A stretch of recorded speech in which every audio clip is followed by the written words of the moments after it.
ఇది విశాఖపట్నం వాసులు. అందుకే మొన్న కాల్చి వాత పెట్టారు విశాఖపట్నం వాసులందరూ. ఈరోజు మీరు ఇక్కడ చూస్తే గవర్నమెంట్ పాలిటెక్నిక్ కాలేజ్ 24 ఎకరాలు 359 కోట్లకు తాకట్టు పెట్టారు. డైరీ 30 ఎకరాలు 309 కోట్లకు తాకట్టు పెట్టారు.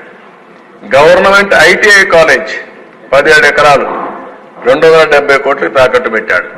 కడాన పోలీస్ క్వార్టర్స్ 9 ఎకరాలు 215 కోట్లు తాకట్టు పెట్టాడు. Training production centre of disabled welfare పాపం వాళ్ళు కూడా వేశాడు. 19 ఎకరాలు 157 కోట్లు పెట్టాడు. ఈ బంగ్లా 10 ఎకరాలు 203 కోట్లు. R&B క్వార్టర్స్ 3 ఎకరాలు 99 కోట్లు.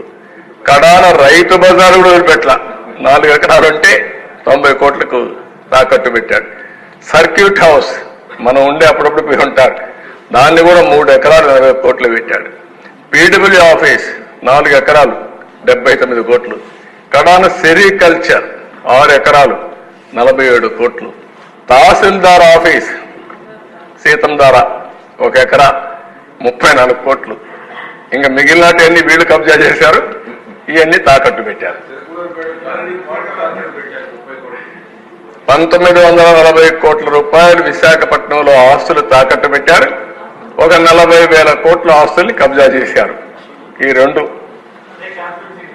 అదే క్యాపిటల్. సుందర అందమైన పేరు. నెక్స్ట్